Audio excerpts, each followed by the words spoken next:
Today's tech episode 74కి అందరికీ స్వాగతం అండి. ఈరోజు మంచి న్యూస్లు ఉన్నాయి. క్లీన్గా చెప్తాను, జాగ్రత్తగా వినండి. ఫస్ట్ న్యూస్ ఇన్స్టాగ్రామ్కి సంబంధించింది. ఇది ఇన్స్టాగ్రామ్ కొత్త ఫీచర్ మీద టెస్ట్ చేస్తుంది.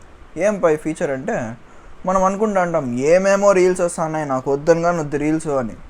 అట్లా అనుకున్నప్పుడు ఇన్స్టాగ్రామ్ మనకు ఒక ఫీచర్ మీద టెస్ట్ చేస్తుంది. ఏమప్ప ఫీచర్ అంటే, మనమే సెలెక్ట్ చేసుకోవచ్చు ఇన్స్టాగ్రామ్ అల్గోరిథంని. అంటే మనకు ఎటువంటి రీల్స్ కావాలా, ఎటువంటి ఎక్స్ప్లోర్ అంటే సెర్చ్ బార్ మీద కొట్టినప్పుడు అక్కడ కూడా కొన్ని రీల్స్ పోస్టులు వస్తాయి. అక్కడ ఎటువంటి పోస్టులు ఉండాలా, దేనికి సంబంధించిన పోస్టులు ఉండాలా, అవన్నీ మనం ట్యాగ్స్ ద్వారా సెలెక్ట్ చేసుకోవచ్చు. దీని మీద టెస్ట్ చేస్తుంది. ఫస్ట్ రీల్స్కి తీసుకొని వస్తుందంట, తర్వాత ఎక్స్ప్లోర్ అదే సెర్చ్ బార్ మీద కొడితే దానికి తీసుకొని వస్తుందంట.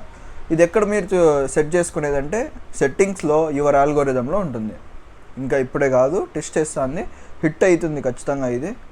నెక్స్ట్ న్యూస్ ఎన్విడియా అనే కంపెనీకి సంబంధించినది. మీ అందరికీ తెలిసిందే, Nvidia chipsets, graphic processing units తయారు చేస్తుంది. ఇది ఒక చిన్న graphic processing unit startup building కంపెనీగా స్టార్ట్ అయిన కంపెనీ ఇప్పుడు 5 ట్రిలియన్ మార్కెట్ క్యాప్ ఉన్న కంపెనీగా మారిపోయింది. ఎన్ని రోజుల్లో 1 ట్రిలియన్ నుంచి 5 ట్రిలియన్కి రీచ్ అవ్వడానికి దీనికి జస్ట్ 18 months మాత్రమే తీసుకుంది. ఇప్పుడు చాలా పెద్ద కంపెనీ అయిపోయింది ఎన్విడియా. నెక్స్ట్ న్యూస్ యాపిల్కి సంబంధించింది. యాపిల్ iPhone 1 అనేది 2007లో లాంచ్ అయింది. కాబట్టి 2027కి 20 years కంప్లీట్ చేసుకుంటుంది కదా. 20 years అయిపోయేప్పటికీ 28th year లాంచ్ అయ్యే iPhone 20లో అన్నీ హ్యాప్టిక్ బటన్స్ ఉంటాయంట. అంటే ఫిజికల్ టచ్ బటన్స్ ఉండవు. బటన్ నొక్కితే మనకు ఫీల్ ఉంటుంది కానీ ఆ బటన్ లోపలికి పోదు, జస్ట్ హ్యాప్టిక్ ఫీడ్బ్యాక్ ఇస్తుంది అంతే. ఎవరైనా iPhone 6, iPhone 7, iPhone 8 కూడా వాడింటే దాంట్లో హ్యాప్టిక్ టచ్ ఐడి సెన్సార్ ఉంటుంది. అది ఎక్స్పీరియన్స్ ఉంటే తెలిసిపోతుంది దీని గురించి. అంతా హ్యాప్టిక్ బటన్సే ఉంటాయి, పవర్ బటన్ కానీ, వాల్యూమ్ రాకర్స్ కానీ అన్నీ. నెక్స్ట్ న్యూస్ కూడా ఐఫోన్కి సంబంధించినదే. ఐఫోన్లో కొత్త ఫీచర్ తీసుకొచ్చింది. అది ఒక ఫోకస్ మోడ్ అనమాట. ఫోకస్ మోడ్ అంటే డ్రైవింగ్ మోడు, గేమింగ్ మోడు, ఇట్లాంటి మోడ్స్ని మనం ఫోకస్ మోడ్స్ అంటాం ఐఫోన్లో. కొత్త ఫోకస్ మోడ్ ఏమప్ప అంటే రెడ్యూస్ ఇంటరప్షన్స్ అంట. ఏఐ వాడి ఈ రెడ్యూస్ ఇంటరప్షన్స్ అనే ఫీచర్ తీసుకొచ్చింది యాపిల్. అన్ని నోటిఫికేషన్స్ బ్లాక్ చేయము. మనకి ఏ నోటిఫికేషన్స్ అయితే ఇంపార్టెంట్గా ఉంటాయో వాటికి మాత్రమే అలో చేస్తాం, మిగిలిన నోటిఫికేషన్స్ అన్నీ బ్లాక్ చేస్తాం. దీనివల్ల నోటిఫికేషన్స్ బ్లాక్ అవుతూనే మనకి ఇంపార్టెంట్ న్యూస్లు కూడా తెలుస్తూ ఉంటాయి, నోటిఫికేషన్స్ వస్తూ ఉంటాయి.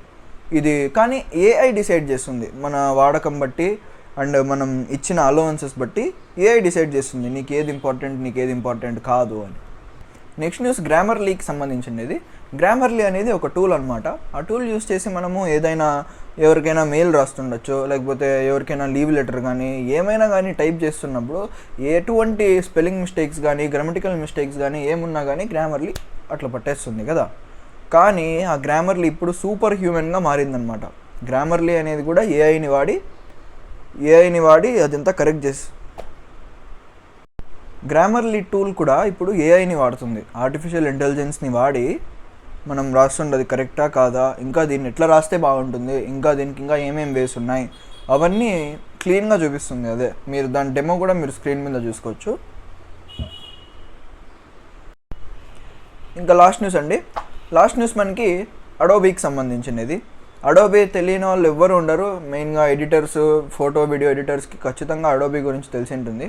అడోబీ ఆఫ్టర్ ఎఫెక్ట్స్ కానీ, అడోబీ ప్రీమియర్ ప్రో కానీ. ఈ కంపెనీ ఏం ఆలోచిస్తుందంటే, ఈ పర్ప్లెక్సిటీ, గ్రోక్ ఇవన్నీ యూస్ చేసి ఎంతోమంది ఇప్పటికే వీడియోలు సృష్టిస్తున్నారు కదా, మేము ఎందుకు ఏఐని వాడేటట్టుగా మేము ఇంకొక టూల్ని సృష్టించకూడదని చెప్పి ప్రాజెక్ట్ ఫ్రేమ్ ఫార్వర్డ్ అనే ఒక టూల్ క్రియేట్ చేసిందనమాట. ఇది ఇండియాలో ప్రస్తుతానికి ఇంకా లాంచ్ అవ్వలేదు, దగ్గరలో లాంచ్ అవుతుందంట. ఈ ప్రాజెక్ట్ ఫ్రేమ్ ఫార్వర్డ్ అనేది ఏం చేస్తుందంటే, ఎన్నో క్లిప్స్ పెట్టి మనం ఎడిట్ చేస్తాం కదా, అన్ని క్లిప్స్ని మనం ఫస్ట్ క్లిప్కి ఏమైతే ఎడిటింగ్స్ ఇచ్చింటామో ఆ ఎడిట్స్ అన్నిటికీ అదందుకదే పేస్ట్ చేస్తుంది. అంతేకాకుండా edit once apply to many, complex scene handling.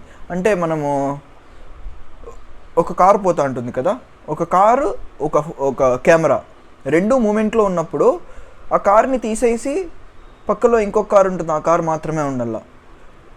Car camera, object camera రెండు మూమెంట్లో ఉన్నప్పుడు కూడా మనం మాస్కింగ్, ట్రాకింగ్ ఇవన్నీ చేయాల్సి వస్తుంది మాన్యువల్గా, ట్రెడిషనల్ మోడ్స్లో అయితే.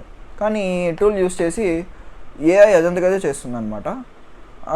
ఫర్ ఎగ్జాంపుల్, ఒక మనిషి ఉన్నాడు, ఆ మనిషిని నేను ఒక క్లిప్లో తీసేసిన, మిగిలిన అన్ని క్లిప్స్లోనూ ఆ మనిషిని తీసేస్తుంది అది. మనకు కావాలనుకుంటే మనం దాన్ని కూడా కస్టమైజ్ చేసుకోవచ్చు. Lighting, background settings, photo to video work flow, ఇట్లాంటి ఎన్నో పనులు చేస్తుందంట. అది ఇండియాకి ఇంకా రాలేదండి, దగ్గరలో వస్తుందంట. మంచి టూల్ ఇది. నేను ఎప్పటి నుంచో అనుకుంటా అండి, మంచి టూల్ అండి ఇది. నేను ఎప్పటి నుంచో అనుకుంటా అండి, ఈ అడోబీలు ఎవరు వాడతారు, ఇంకా ఏఐనే ఇప్పుడే ఏఐ ఇంత చేస్తా అంటే ఇంకా ఇంప్రూవ్ అయ్యే కొద్దీ ఇంకా దండిగా చేస్తుంది, మూవీ గ్రాఫిక్స్ అన్నీ చేసేస్తుంది కదా, మరి అట్లాంటప్పుడు ఈ టూల్స్ అన్నీ ఎందుకు వాడతారు అని అనుకుంటా అంటే సూపర్. ఈ టూల్స్ కూడా ఏఐని వాడడం ఉపయోగించినాయి. పర్ఫెక్ట్, సింక్ అయిపోయింది అక్కడికి. ఇదేనండి ఈరోజు న్యూస్. అయితే మంచి మంచి న్యూస్లు చెప్తూ ఉంటాను, ఇటువంటివి అందరికీ ఉపయోగపడేలాంటి న్యూస్లే. చూసుకోండి, బాగా అర్థం చేసుకోండి. ఛానల్ని సబ్స్క్రైబ్ చేయడం మాత్రం మర్చిపోద్దండి. లైక్ చేయండి, షేర్ చేయండి ఫ్రెండ్స్ అందరికీ. నాలెడ్జ్ని పంచండి. అంతే, ఉంటా జాగ్రత్తగా, ప్రశాంతంగా ఉండండి.